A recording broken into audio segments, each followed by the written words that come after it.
Llegó la hora del desafío de hoy. Hola, ¿qué tal? ¿Cómo están? Bueno, hoy les voy a traer los sonidos de nuestro alfabeto, ¿sí? Recuerden que cuando nosotros miramos una letra no decimos su nombre. Lo que decimos es su sonido, ¿sí? ¿Esto para qué nos sirve?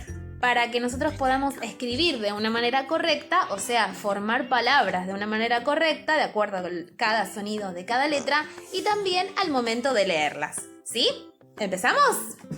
Recuerden que nos puede llegar a parecer gracioso en algún punto por el sonido y por la forma en la que ponemos la boca, ¿sí? Pero recuerden que esa es la manera correcta y poco a poco nos vamos a ir acostumbrando y nos va a facilitar mucho en cuanto a la escritura y la lectura, como les dije antes. A. B.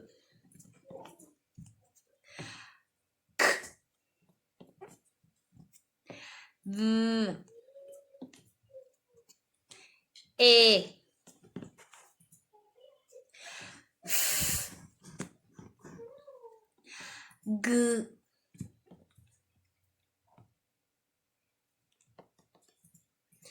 I.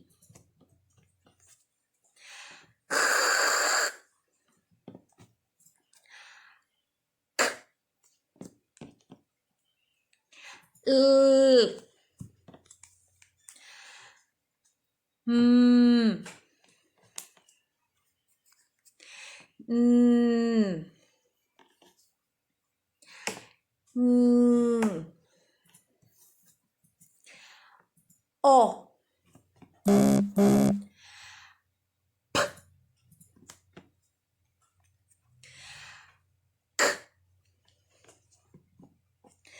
R.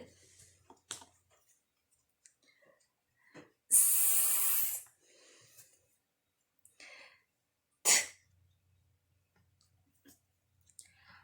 U. V. U. X. Sh.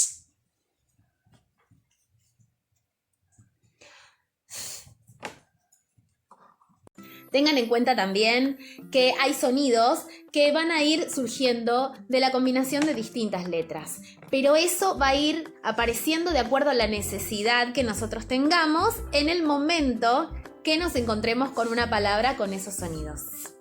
El desafío para el día de hoy es leer el siguiente pictograma.